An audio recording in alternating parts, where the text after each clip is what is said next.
Listener discretion is advised. Hello and welcome to Scary Time, the podcast that helps you find new, emerging, and undiscovered scary and paranormal podcasts. I'm Greg, the host and curator of Scary Time. Today's episode is from Mission Spooky. Mission Spooky is a bi-weekly show where history and spookiness intersect. If you like today's episode, make sure to check out the episode description for links to subscribe. All right, let's get this show started. Begin. You are interested in the unknown, the mysterious, the unexplainable. That is why you are here. 3, 2, 1.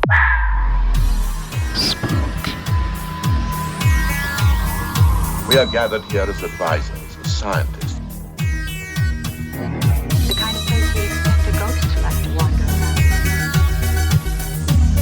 Hey, we all know how we're going down, baby. I'll help you. I'm something of a witch. Welcome to Mission Spooky. I'm your fantastic host, JC. With me today, the queen of everything herself, Kiki, and our local cryptid enthusiast, Cord. Kiki, who's this you brought with you? Today, we are giving a very warm welcome to the amazing Michelle Belanger. Our listeners might recognize Michelle from such shows as Paranormal State and Portals to Hell. Michelle is what I consider to be an expert in modern vampirism, extremely well-versed in demonology and the occult, and is the author of over 35 books, including The Dictionary of Demons, The Psychic Vampire Codex, and my personal go-to quick, concise occult reference, The Ghost Hunter's Guide to the Occult. Michelle, thank you so much for joining us today. Hey, thank you for having me. This is going to be exciting. I hope so. Yeah, I'm so excited about what we're going to talk about. Subject we've never touched on at all. So how are you? Do you have anything new and exciting going on? I am hip deep in working with my artist on a solo RPG that we're trying to make sure we can get out for Valentine's Day. That is just sappy vampire romance. Like every trope, like everything, like as drippy and not silly, but just sweet. It's got a happy ever after ending and is just pure indulgence. I am very excited for this.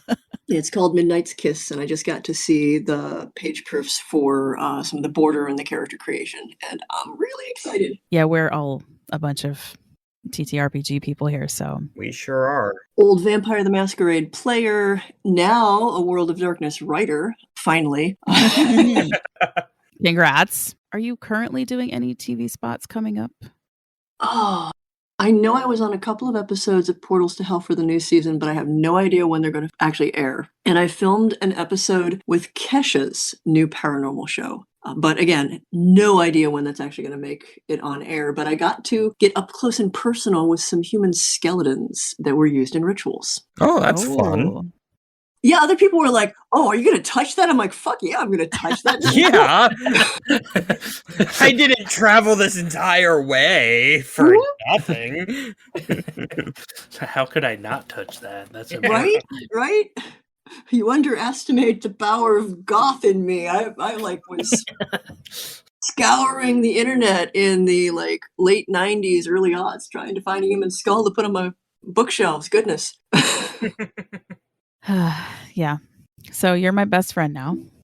I have handled probably close to 1,200 human remains because of being the physical anthropology major for a while. So I got to do a study on about 1,500-year-old Native American tribe that did not exist any longer. So they were in the process of trying to repatriate the bones to a tribe that was similar to that. So they were going to take care of them. Until that happened, I was at the University of North Carolina. So we had access to them to do some studies. So a lot of fun. Yeah.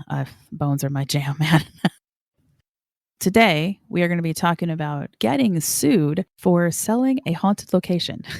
There are many cases where property hauntings have gone to court, and we're here to talk about just 2 of them today involving homes in this region. But we invited Michelle on because we wanted your take on this particular subject because you own a home, Inspiration House, which is haunted, and it's also an Airbnb with extremely reasonable rates, by the way. So we thought it might be fun and educational to get a unique perspective on what it's like to rent out an active paranormal space. Like, I want to know the details. How did you find this place? So originally I was looking for a location near to where I live, where I could run classes that would be like weekend retreat overnight stuff. I do a lot of work with dreams and lucid dreaming, and that's the kind of workshop that it really helps if people can sleep and then like come back with like their dream journals and stuff. And that's not really something I wanted to have in my regular house. Right. And I have a great love for like Victoriana and like, late 1800s stuff. So I sort of had my heart set on like an old Victorian, maybe a Queen Anne. And there's a lot of fairly inexpensive stuff around here. I live in Northeast Ohio. And we'd looked at a place that popped up on our Zillow search that was exactly what I'd been looking for on the outside. Big, old, like Queen Anne Victorian. It was a, National Historic Register thing. But when we got in the inside, there was just enough work that it was like, ugh. But it put the town, Oberlin, kind of like on the radar for our algorithm. And this little brick house popped up. And what caught me first was there was a grand piano in like these double parlors, and the parlors were painted like this deep, almost like chili pepper red. And like the black of the piano and the chili pepper red and like the way it was put together, I was like, I get this. And it was a little out of the price range, but the feel of the place when I walked in, I was like, this is intriguing. Like I'm very intrigued by it. But it was a big, busy open house. A lot of people were looking at it. So I'm not a people person. Like I am that goth that would just like hang out on the side of the dance floor and watch everybody. So we sort of scooted out after that, but it popped back up. And long story short, when we were able to be there, just us with the realtors, I started exploring, and it definitely had a feel. So I let my wife, who is much more of a people person than I am, talk with the realtors as I sort of like, scurried off and just scoped the place out solo. And one of the things that I remember overhearing with the realtors. So in Ohio, you don't have to tell people if a place is haunted, and you don't have to tell people even if there was been a death on the property. Right. It is state to state. But realtors will sometimes drop hints. And these folks were dropping some major hints of like, well, the energy of this house isn't for everyone. And it had been on the market for over a year. Like there was a lot of like, but why? We learned that the two people who had owned it before, they were a couple, they got married, they moved in. It was kind of their dream home. They sunk a bunch of money into updates and repair. And then they hit a point after a year or two where they just like looked like they just got the fuck out. Like there was still most of their stuff in this house, and it had been standing empty for over a year. Like they just wanted nothing to do with this location. And so I'm like, was this like a get out kind of situation? Like what's going on here? Did a little research to make sure that one of them hadn't like killed themselves in the house, because there was a lot of circumstantial stuff left behind that made it look like maybe that had happened. It didn't, but they had definitely had a very rough time. And to make it a shorter story, I felt like it wasn't necessarily a dangerous haunting. It seemed like it was an active haunting. I really wanted to get to know the spirits better, and the price dropped enough that we were like, screw it. We put in a bid that was under what they were asking for, and we offered to let them leave all of their stuff so that they would never have to set foot in the house again. Tellingly, there were offers that were higher than ours, and they took ours so they could leave all the stuff. Interesting. Yeah. Yeah. Among the stuff is an old Fisher-Price, like little fake TV. If you're my age, you probably grew up with one of these. They were really popular in the 60s and early 70s.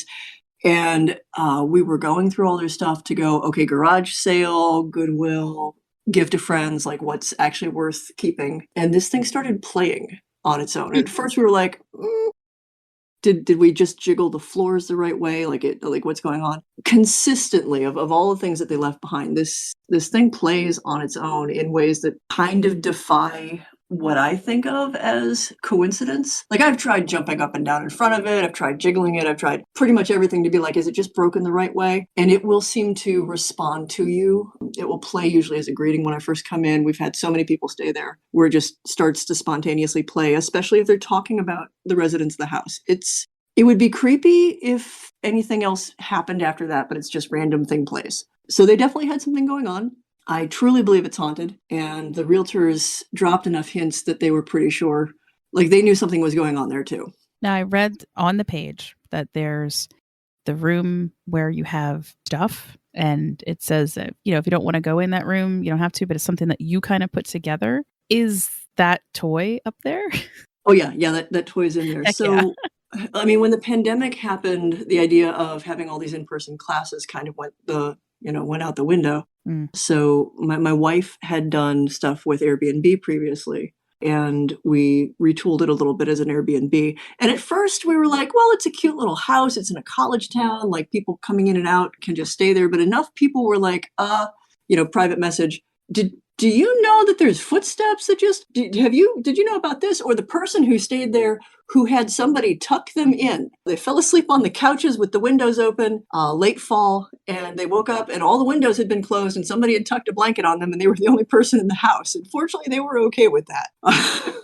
Nice. Nice ghosts are always the best. Yeah, at least they were comfy. That's the important part. Yeah. It is a cozy haunting. I mean, the house, after doing research, there have been at least 6 people who have died in the house. It was built in the 1860s, like 1869, finished in 1870. And it has definitely been the home of people who just lived in the house until they either couldn't anymore or they literally died on the property. So it wasn't death by anything malevolent. It was old age in almost all cases. And even so, like, these are people who really seem like they're still hanging around.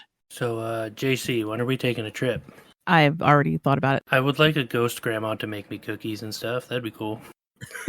Sweet ghost grandma. So then my next question was, do you have paranormal investigative teams come in just to like hang out, kind of practice almost? Yeah, pretty regularly. Like, one of my goals, like as an instructor for getting a house that hopefully was haunted to run classes in, was to have kind of like mediumship classes with training wheels of like, this place is haunted, but it's not like it's going to be something that follows you home and scares you, just like an easy haunting. Yep. But also something that you could research and you could go, okay, this is the spirit that I think I was talking to. Look, I got actual research of them. The trick with doing it on Airbnb, of course, is after enough people had experiences who weren't exactly cool with it, we decided to it just goes front and center. Like, I wasn't sure if it was going to be cheesy to be like, by the way, this place is haunted. But at the same time, people need to know that. And all the weirder stuff that I've collected over the years is kind of corralled in the display room so that if paranormal investigation and ghost communication is not like what you're mainly there for, you don't have to be in the room or see the room that's got the haunted dolls and the creepy music boxes that consistently play on their own, or all of the memorabilia and stuff that I've collected over the years with Paranormal State and Portals to Hell. Gotcha. So I want to go see the room. So yeah, I'm in. Yeah, we'll have to do a road trip. It can't be that far, right? It's not no, Ohio's not that far. Couple hours. I mean, it's like 4 hours from here to the border of Ohio. Yeah, it'd probably be about 6.5, depending on traffic and everything. I made the trip from where I live to State College regularly when I worked with the Paranormal Research Society. And yeah, depending on traffic, it would be like 6.5 hours. That's not bad. No, it's not bad. It's really that stretch like right around Du Bois, especially if there's a storm. Summertime, guys. Yep. We're planning it. Michelle, we're just going to rent it out and 100%. we're done. We're there. Yep. I just thought this was the coolest thing and a great idea for all the reasons that you just said. The whole training wheel concept. It's like, I keep telling these guys, I'm like, I was very fortunate. And I think we might actually have not exactly like a connection, but just a weird thing, because I remember in an interview that you did, you talked about how you were at a school that had after school programs that actually taught like parapsychology. Yep. Okay. So I'm not crazy. I'm like, that was a thing. Nope, right? You're not crazy. As weird and wild as that sounds now, like looking back at things, but like the 70s and early 80s were weird. Right. So I'm growing up with a grandmother who was Wiccan and joined, I guess back then it was just called a psychic club because they didn't really have anything else. They had nowhere else to say it. And that grew into what I consider to be like the first ghost hunting, which is early 80s. I'm a kid, like 10, and she's taking me on these journeys, if you will, to these haunted places. And I'm sitting there. I mean, when I was like 8 or 9, I'm learning how to focus and protect myself and understand that the reason that I can feel things is because it runs in our family. Like we all the women have it. So yes, it's just kind of weird, like how for me, not a big deal. Like, I'm like, yeah, I know how to do all this stuff. But the training part, that's kind of like what I'm getting back to, is having that place where you can teach other people how to do that is very cool. Yeah, and also giving people just the feedback of, yes, some of this is happening in your head that doesn't invalidate it. And, one, you have no idea how big your head is in terms of like what it can do, but also, having a safe space to experiment and a safe space to dialogue with other people. Because, like you, I grew up in a family where this stuff wasn't that weird. People talked about things. My mom was teaching me how to hone my psychic abilities before I was in kindergarten. Like, we'd sit and play with a playing card deck, and we would play that game memory with she'd match up 2 playing card decks and have enough where I'd have to pick out the matching card. But instead of using my memory, she would ask me to and put my hand over them and ask me which one felt warm. After she'd flip one over, she'd put my hand on that one. And then she'd put my hand slowly over all the other face down cards and tell me to flip over the next one that felt right. Yep. Exactly the same thing. My grandmother had, I guess the first cards that were developed. Oh, the Zener cards, probably. The circles, squares, squiggly lines. You got it. Yep. That's what I practiced with when I was a kid. It's crazy. My grandmother read a little bit too much Stephen King. So she was certain that if we were too loud about it, that the government was going to come and take me away and experiment on me, which the only thing that's a little creepy about that is years later, I got to work with the folks at the Rhine Institute because of a Joe Rogan show, which is a completely different story that I don't want to get into because it wasn't fun. But the talk with the folks at the Rhine Institute was great. And John, who runs it currently, was like, oh, well, if you got these abilities, why didn't you ever get tested when you were younger? And I was like, well, my gram had this thought that if that happened, it would get me on some list. And he's like, oh, when about was this? And I'm like, late 70s, early 80s. And he just sort of very casual was like, oh, yeah, no, that could have happened. I'm like, don't tell me that. I just assumed she was nuts. That's great. Well, and then synchronicity being what it is. Sally Rhine Feather so the Rhine Institute is where those Zener cards come from. J.B. Rhine is the fellow who developed them with Zener in the 30s. Sally Rhine Feather ended up staying at Inspiration House. Didn't realize it was a haunted house, didn't realize I owned it, was just there because her grandson happens to go to one of the colleges in the area. Oh, gosh. Found all of my stuff there, called us, contacted us through Airbnb, and we ended up having this lovely hangout. Oh, my gosh. That's life funny. is just freaking weird. I love when stuff like that happens. It's great. So I'm gonna get into a couple of these stories because I was actually pretty super blown away by the New York one, which I'm going to start with because it's my personal favorite. It is the Ghostbuster Rule of New York. Are you familiar with this one? I mean, I've watched the Ghostbusters. Oh boy, JC. No, not quite, but it is definitely named after the movie. I'll give you folks a brief synopsis of this haunted private home at 1 Levada Place in Nyack, New York. Interesting side fact, Nyack is right across the water from Sleepy Hollow. And I've actually stayed in Nyack. The 18-room Victorian was purchased by the Ackley family in the 1960s. It was vacant and in disrepair then, and local kids had already started the rumors that the house was haunted, which I think is funny because there were 2 places when I was a child that were kind of exactly like this, old Victorians that unfortunately had fallen in disrepair. And of course, the first thing that we thought of was, that place is haunted. Turns out that might not be incorrect. Helen Ackley, she's been interviewed by the local paper twice to specifically talk about the hauntings in her house, reporting that there were 5 distinct ghosts. Her home was on a walking tour of the haunted attractions at one point, and in 1977, Helen's accounts were published in the Reader's Digest magazine in the May issue. So she made no bones about the fact that this place was haunted. In 1991, Helen decides to try to sell the house. She gets a buyer from out of town named Jeffrey Stembowski. Everything seems totally normal until it comes down to the closing of the house. So Helen tells her side of the story, which is that she said her and her realtor told Jeffrey about the hauntings in the house before she even signed her end of the contract. Jeffrey came back later and said that he was never told. So Jeffrey meets with Helen privately to discuss the hauntings, and afterwards he comes to the conclusion that this is not the house for him. But at that time, he is in danger of losing the $32,000 deposit, so Jeffrey appeals the decision. And much to my surprise, New York decided in favor of Jeffrey, stating that caveat emptor did not apply in the case of haunted houses, since there was no amount of inspection that could reveal the presence of ghosts. It becomes one of the most famous cases involving a haunting, setting a precedent in the state that a defendant is liable in a real estate suit if a haunting is not disclosed to the buyer. What? I'm floored by that. I'm absolutely floored. It's real. Really? Yeah, I know, guys. I know you two are probably like, what? That's a little bonkers. I mean, I get it, but I never thought that would be like an actual thing.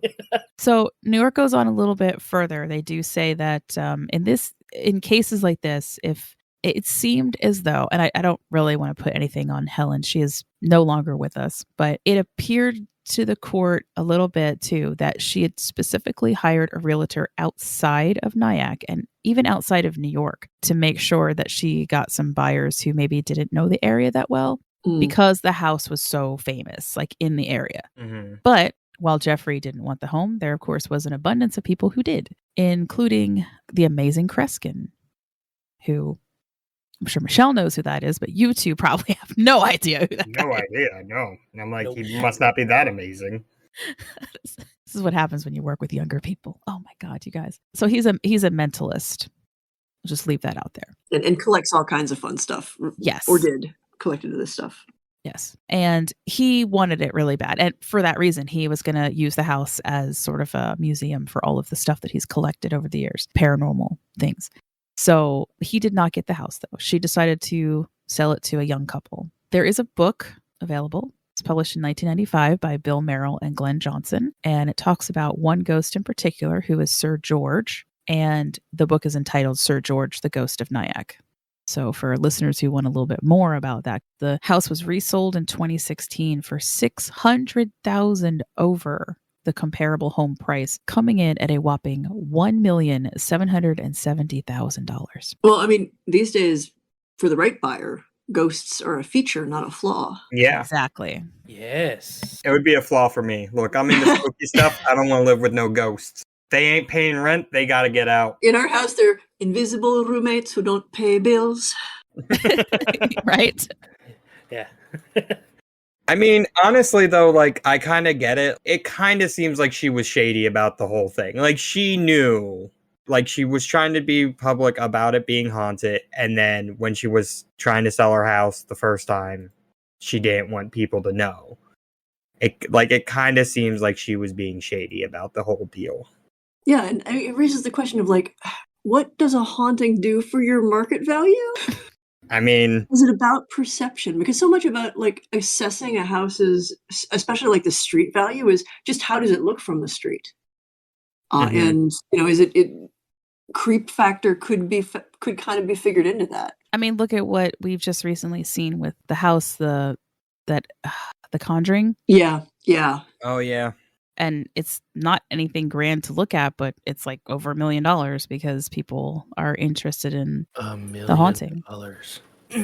I would tend not to go near that place. Yeah, I remember when the Amityville Hororhaus went on the market, and there were some people who were just like, "Oh hell no," and others who were just jumping at the possibility. Yes, please. I would 100% buy it because it's obviously not haunted. Hot takes with JC. Yeah, JC has really hot takes. I worked with and I knew Lorraine Warren, and I heard her stories about the place, and I've got thoughts. They are largely dissenting thoughts. Dissenting from JC? No. Oh, okay. no, agreeing with JC. That's one of the other things about haunted places is, like, it is with what we have, even with any, assuming even, like, you know, what paranormal investigation has managed to bring into its wheelhouse, there's still no way to definitively prove or disprove that a place is haunted. Yeah. Right. Agreed. I also feel sometimes it's dependent on the type of haunting. So even if you could say, okay, this place is definitely haunted, maybe it's haunted by someone who is a relative of the current owners and is like the haunting's kind of peaceful. and nice because they're with their family. And as soon as the family leaves, that spirit moves on. Then it's no longer really haunted, or it becomes a different type of haunting. So it's very much like depending on the person. If you have like a very calm and kind of organized household, and then the next family comes in and it's a lot more argumentative and chaotic, which is like my family, that could stir things up that the previous family never had to deal with. So then how do you prove that the previous family even knew the house was haunted? And hauntings don't have to only be a house. So one, it's not like American Horror Story where a haunting is because somebody died in the house and they are only in that house and they can't leave. Like, it doesn't really work that way unless the spirit themselves fully believes that. Their perception has a lot more to do with like what they haunt and how they're stuck than anything else. It can be an object, it can be a person. So, you could have been a person living in the house, and whatever spirit or phenomena is more attached to them. Once they're gone, it goes with them. Mm-hmm. Right. I think the New York ruling is really based off of the fact that she just played it up. Yeah, she seems shady. Well, and in that case, I would say that although it's about haunting, a lot of that ruling is more about perceived property value. Yeah. Now, the next one is the flip side of that, and that's in Pennsylvania. Of course it is. Pennsylvania and Ohio are both incredibly haunted states. To quote a game on Critical Role, what the fuck is up with that? You're welcome, world. Yeah, it is. Yeah, as JC and I kind of decided to do this podcast, and we laugh because it's like we haven't even touched on like an eighth of what goes on in this state. Oh my God, there's so many things. Yeah. And there's ones that we won't ever touch because they're just, to me, they've been overdone. Like, I'm sorry, Eastern State Penitentiary. I don't care. Like, I'm sure it's creepy. I'm sure there's stuff there, but everybody talks about it. So we've been trying to focus on like lesser known things. Yeah. The little weird ones and the squonk. Yeah. The one time I was there, it was so cold. Like, I was not prepared for how cold it was. So mostly I remember being really freaking cold, but they did give us access to tunnels, which was interesting. But yeah.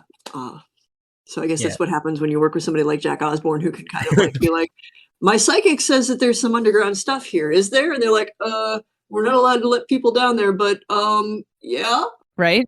Yeah. So quick aside, Jack seems like a totally cool person that I want to hang out with. So truth. Yeah. Honestly, I hope he doesn't take offense at this, but he's kind of like the living embodiment of Samwise Gamgee. Oh yeah. He's just a big roly-poly huggy guy, goofy. Like, he's been through some shit. He will be happy to admit what he's been through and what he's gone through to get out the other side of it. And is just really supportive of his friends, pretty open-minded. I love how he supports Katrina and me, especially in an industry that's not always keen on boob-bearing people on camera. Yeah, we could have a whole episode just dedicated to that and my feelings on it. Katrina was in Paranormal State. Yeah, and she lives, she's Philly-based. Yeah, and I didn't even, like, it took a while for me to click that. I was looking at the Portals to Hell and I was like, what Katrina? Oh my gosh, I know who that is. Yeah. And they came up in an episode we did about one of the haunted theaters that they had been in out in near Kutztown, I think. Anyway. I do know Paranormal State is one of the reasons I got into the paranormal. I love that show, the first couple seasons. Yeah, we knocked down a lot of walls. Yeah. And we got the fuck out once they started pressuring us to get, I'm going to use air quotes, which you can't see, more evidence, because they wanted good paranormal TV, but not necessarily genuine paranormal TV, because they really didn't like hearing that sometimes you don't get evidence and you can't just go to a place and expect the ghosts to get up and dance a jig. Like, that's just not how it works. Thank you. We've had that discussion many times on this podcast. We sure have. So the Thornton Murder House, as it is called. Hoo-hoo. I know, right? Sounds great. This is why every once in a while we get trapped into the true crime. I don't understand it. But anyway,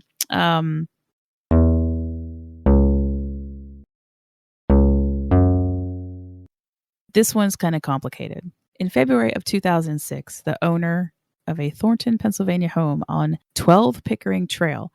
Keep that in mind because I have to look up Pickering Trail. Apparently, there's some other ghosty type stuff that goes on there. This guy, he murdered his wife and then he turned the gun on himself. So murder-suicide. So the home is sold at a reduced price and it's sold to this other couple. And I don't think the couple stayed longer than 6 months tops before they turned it around and they make a profit off of it. Okay. They sell it to this family, the Millikens. They knew for 100% certain about the murder-suicide, and so did the realtor. They did not disclose it to the new owners, the Millikens. It's not until details of the murder are revealed to their teenage children on Halloween night, a year after they've already been living in the house. Oh boy. Right? Oops. Not the best time, really, I guess. Or is it the This best? This is like the setup to a Netflix series. It is. Oh, man. And I just looked up this house. It is beautiful. It is. It is beautiful. Yeah. Just saying. I'm just thinking, like, mom and dad gather the kids up. It's just like, you guys want to hear a story for Halloween? No, it's worse than that, actually. They get told about it by their friends from school. Oh. Yeah, that totally struck me as like you're out at a party for Halloween and like the kids break out light as a feather in the Ouija board and like your neighbors are like, do you know you live in the haunted house where the guy killed his wife and himself? And you're like, the fuck? Yes. Exactly the way I pictured this happening as it was like, as I read it. I was like, oh my God. But here's the thing. The families already started to have really weird issues in the house for the entire first year that they're living there. For example, the sound of a trigger being clicked. That one creeped me out. Yeah. Especially if you have no idea that the murder-suicide was by gun. That's a bit problematic. Yeah.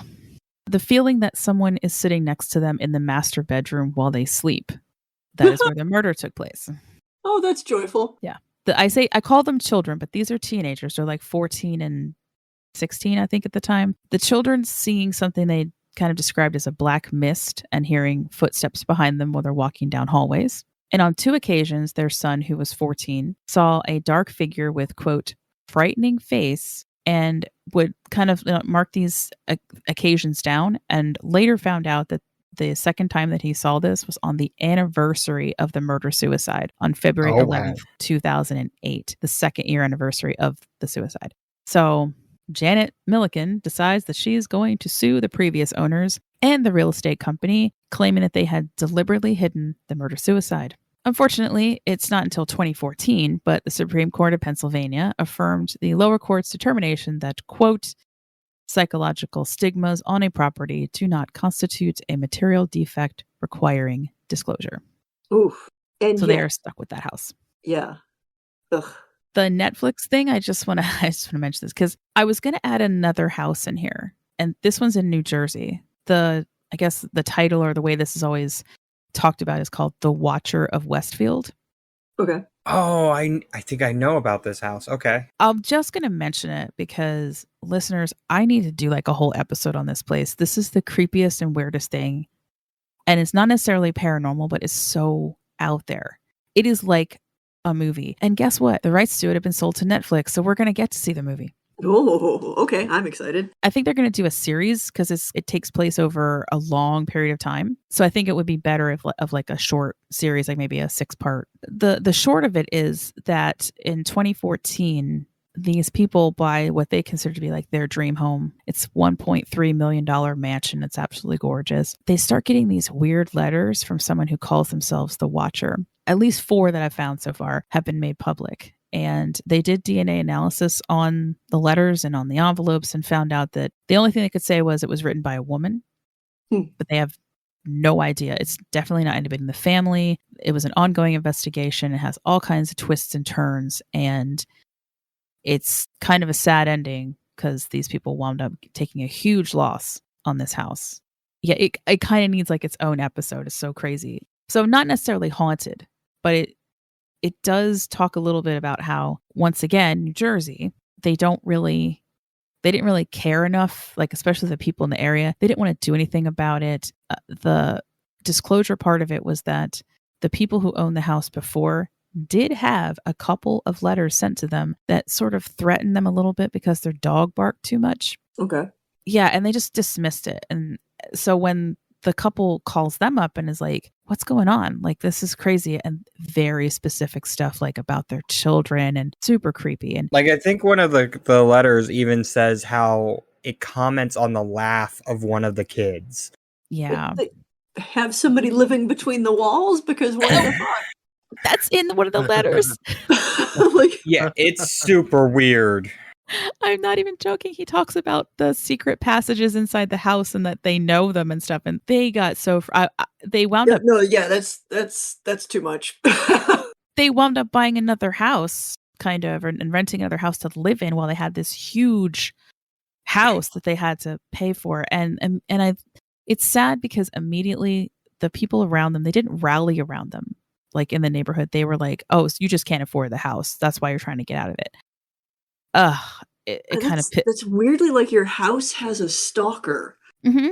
Yeah. Yeah. Yeah. It is exactly. Yeah, it's weird. So I would use that one as sort of the sad part of, I kind of get why you can't, like, what if that's the case? I don't think that's the case here, but what if that's the case? Another example that I thought was just kind of funny is a couple tried to get out of having to pay their rent by saying that there was a demon living in their house. Well, and that's the thing. It does open the door to a pretty slippery slope that's just a shoot down to scam artists. Yeah. Who are like, I bought this house that's falling apart, but I'm going to say that it was haunted, so you need to give me my money back plus pain and suffering because I'm scared. Yes. These guys, they went on the people's court. So. Oh, God. Yeah. So I would say that was definitely, it's definitely some scamming going on that one. I mean, I live in an apartment where it's lightly haunted. I've never once said to my landlord, "I'm not paying you because there were too many footsteps last night." Oh yeah, but now the house is haunted. I'm gonna start looking at court cases and seeing if I can maybe get through this. A lot of it depends on what state you live in, because some states require disclosure if there was a murder or if there was a death, depending on the type of the death. And I'm trying to remember which state like passed it first. And I did not look this up, so I could be wrong. The first state that I remember being told about passing it was California, which sort of makes sense. But again, I didn't double check if that is the factual truth. Yeah, and here's the funny part. I did all the research, except I was like, just look it up. Whatever state you live in, guys, just Kiki didn't do that for you. Zillow actually has a pretty comprehensive list that goes by state, and then direct mention to paranormal activity in the state law. Most states are no. Court decisions related to paranormal activity, and it will break that down per state, and then any statutory language. So if there's like murders or suicides or whatnot. But yeah, Zillow has that on their website. So that is a quarter of Zillow I did not find. Now, to be fair, I was leaving most of the details of that to Illyria, because I'll either get like super sucked into something like that or just so bored that I never respond to emails for like the next 5 months. Like there's no in between. That would took so long to get you on here. No, I'm just kidding. Wow. I'm just kidding. I also want to mention real quick, there is a website called diedinhouse.com. I think you might actually have to pay for the information, but it's there. The info is honestly pretty easy to dig up, no pun intended. If you have access to like county archives and things. So the way that we figured out stuff with Inspiration House, I mean, first I just wanted to experience the house without any kind of front loading or prejudgment. So I just knew the people who owned it before us. Gotcha. And then after about a year or so, I had a couple of other people do research for me. It's one of the ways I sort of self-check with the psychic stuff. Yes. I'm a rare combination of psychic and skeptic, in the sense that I really feel it's important to be objective about stuff and to like double check, and that the person doing the psychic stuff is not the person who should be doing the research to confirm or deny the accuracy of the psychic stuff. But so we first went to the archives to find like who'd owned the house and sold the house, and like all of that's, you know, public records. And we could get stuff all the way back to when the house was bought, of like all the different names that it changed through. And if there's like a local historical society, there's usually more information about those people. And then it's a really easy step from there to look up their birth and death certificates, with the full knowledge that we didn't have death certificates until a certain point. They became much more standard in the 20th century. So like one of the folks that we're pretty sure died on property is like right in that window, so that there isn't actually a death certificate. So I can't say for certain that he died there, but absolutely everything points to it. And it would have been at the time period where dying in the house meant that they also would have, you know, cleaned the body and you know, displayed them in the parlor, because we call them funeral parlors, because when they became kind of an industrial thing, they moved that responsibility from, you didn't have to show your dead in your house anymore. You didn't have the wake or the funeral at the house anymore. You did it off site somewhere else. I didn't know that. Yeah. Yep. It's a funeral parlor because you used to always put your dead in your parlor. Some houses would have a specific door that the dead only came in and out of that door. Yep. And there were some questions with Inspiration House whether or not we had that, because there's a section of the house, actually that display room, that has 2 doors. But it's more likely because it was built to be used as an office, where actually commerce, because the son of the people who owned it at one point, like there was a person who was mayor of the town and he'd worked as a justice of the peace. Like a bunch of people did business in and out of that house, and basically had a home office that had, I guess, a door for coming and going. Yeah. Over in like Ireland and whatnot, there's like corpse roads, like specific roads because of superstitions about, you know, where you move the corpse and what can befall people if they are following in the path or if they cross the path of the dead. Like there's so many interesting beliefs and stories cross-culturally. Oh yeah. That's, again, that could be a whole other episode. So you just have to come back and talk about that one next time. But no, seriously, that's a really cool subject that I've been looking into myself with all it was because there's also guys would be in charge of watching the dead in your parlor, and they used to play really nasty tricks on each other, you know, like moving the body. And there was a whole thing about that. It's not a nice thing to do, but I remember there was one that I read where someone actually had a heart attack because it was an older person and they legit thought that the corpse was like getting up and walking away. I'm trying to remember the technical term for it, but there's a spasm that can happen in the course of rigor mortis and whatnot, where the muscles in the torso spasm and the dead will just sit up. And it empties all of the air in the lungs because of the spasm of the diaphragm. So like they make this noise as they're doing it, which I'm sure has contributed to a lot of spooky stories about possessed corpses. I would literally die. I would be sitting there watching, doing whatever.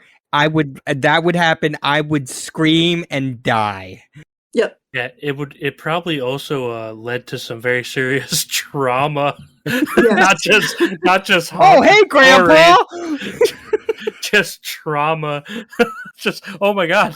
Yeah, I think this was called Death Watch Dares or something to that effect, because it was always something like I dare you to do whatever. But some things were pre-set up to legit scare somebody. I'm just like, oh, that's not cool. Oh yeah, and there's so many like odds and ends traditions. Like the family that raised me is Irish. Last name is French. Those folks I didn't get to meet until I was in my 20s, but so I grew up with my, second and third generation Irish immigrant family, and so many stories came over and traditions and things, and like how long you have to leave the candle burning during like the death watch, and how a cat is not allowed to jump over the corpse.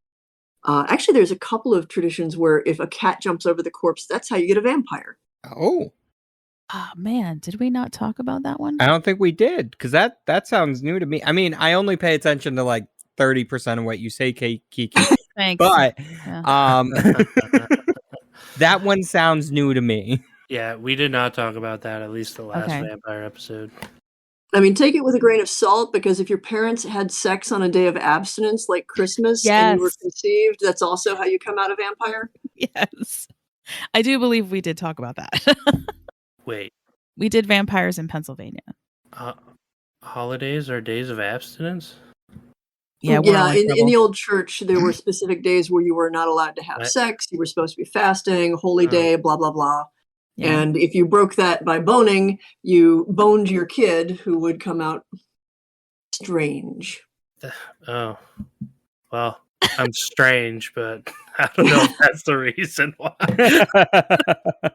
Better ask your parents, Cord. I won't. My mom always tells me that I was a birthday present. So her birthday's Okay. not a holiday, so I think I'm okay. I was I'm just dealing with the trauma of knowing that.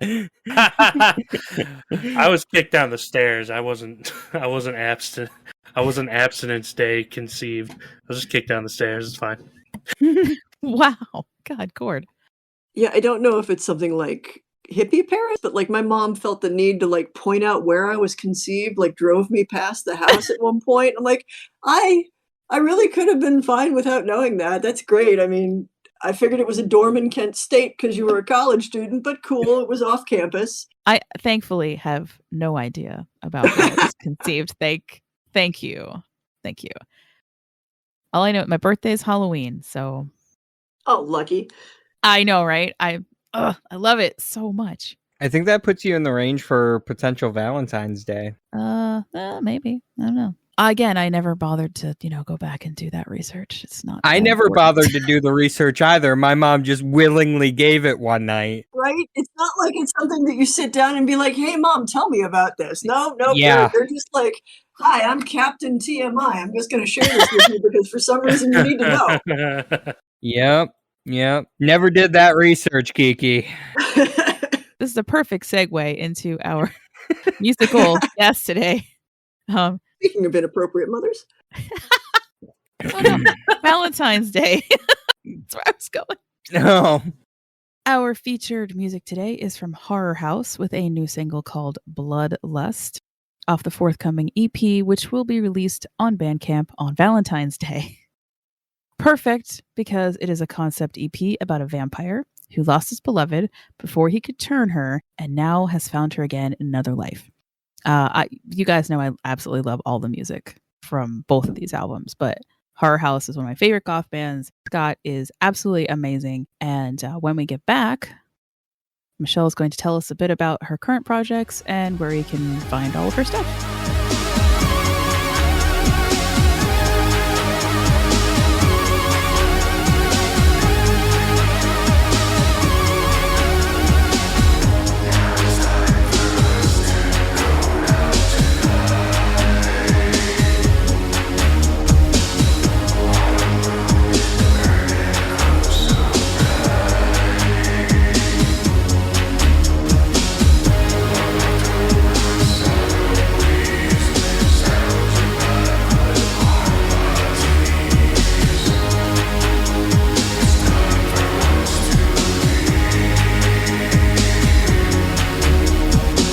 Welcome back. I'm trying to figure out if my Maine Coon likes everybody's voices or if he just wants his seat back. I can't tell. He's I hope he likes my voice. yeah, like he's here just on the other side of the computers and stuff, just hanging out in a way that he's not typically inclined to. So he's clearly Aw. listening. So I'm assuming he just likes y'all. His name's Aw. Remy. Hi, Remy. He's a Really? big- Remy? He's yeah, a Remy. boy. Remy. Like a Gambit, only actually named after a character in one of my books. We know a little bit about your new latest project, which comes out on Valentine's Day. You've got a ton of books out. Where can we find those? Oh, well, everything, if you want them signed, are up on my website, which is my first and last name, michellebelanger.com/store. That's where there's sort of an overwhelming amount of things because I do a lot of stuff.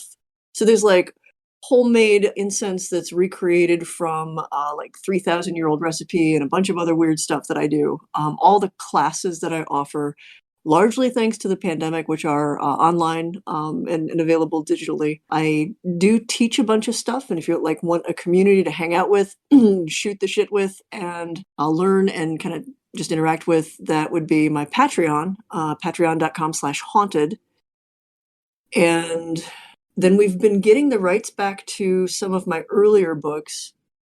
And the one that we just re-released is Haunting Experiences. It's pretty much on topic with this because it is my early investigations, ghost experiences, things like that. Just it had started off as just me telling ghost stories, but the twist being they were, real things that I lived through or heard from family members and investigated. But it turned into also sort of a story of like how I got to where I got in terms of believing it and doing all this weird stuff. So that is out on like Amazon and all of the other places and my website. And working on that, working on the game stuff, hanging out occasionally with the Nox Arcana folks. That's the music. They live nearby, and we've collaborated on things since like 95. And I saw that on YouTube. So if you guys want to go listen to that, that's available on YouTube. And of course, I follow you on Twitter and Instagram and all the other places too. So yeah, right. Lately on Twitter, I have been pretty spicy. There's been a lot of stuff that's had me riled up. I think you keep it up. I am all for people need to argue. I mean, not violently, but I'm tired of people being polite. Some people have dumb opinions and they need to be told about their dumb opinions. That's just how it is. I also believe that anger is not a bad thing, especially when harnessed properly. And people who tell you to be ashamed of your anger or suppress it they're just afraid of what you can do if you actually figure out how to use it. Yeah, and once I don't promote violence, I hope you don't either. At least. No. By anger, I mean the spark that gets you to actually do something rather than just sit there and grumble about it. Yep. That frustration that's like, let's get this done. Let's do this. Yeah, I love that. I took advantage of that literally last night and it saved me from like firing someone at work. I mean, I'm an old school goth, so I'm used to sitting around and just going, everything sucks, the world's shit, it's all, like, we're all going to die. But also I'm the old school goth who would be doing activistic work to, like, try to change that. I don't know. Yeah.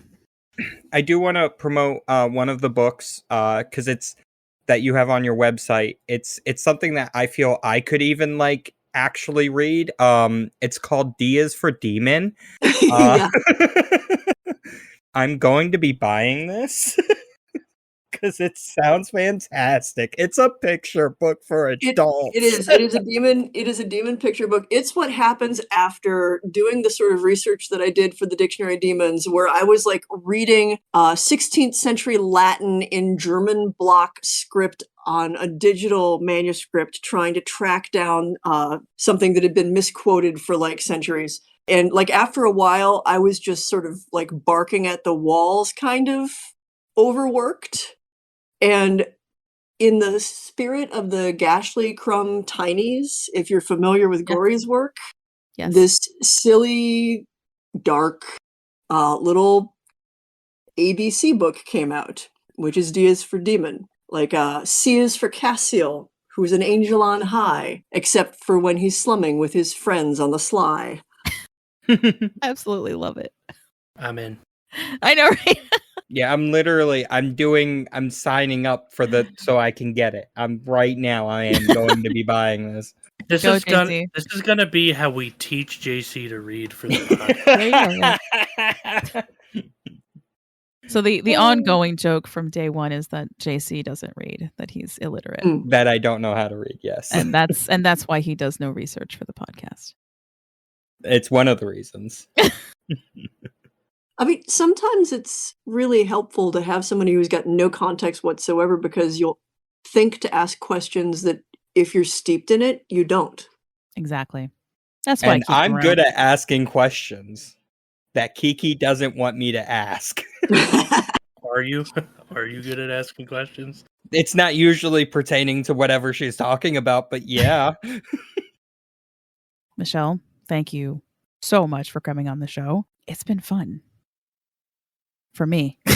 No, this has been delightful. I was like, long pause. No. I was like, do I talk yet? Okay. Okay. I was like, it's just me, right? No, this has been a great collision of different things that I'm into, and just fun. Just, oh, this was fun. Thanks. I hated it. Anyway. No, I don't know if you've noticed. I'm not the sort of person to like mince words. If I didn't like it, I'd tell you. Yeah. Great. Taking us out once again is going to be Hororhaus with their new single, Bloodlust. And as always, stay spooky and don't die. But if you do, contact us. And that is 555 get dead. That is 555 get dead. Corpse is a corpse, of course, and no one can talk to a corpse, of course, unless, of course, is here at Mission Spooky.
Thanks again for listening to Scary Time by Indie Drop-In Network.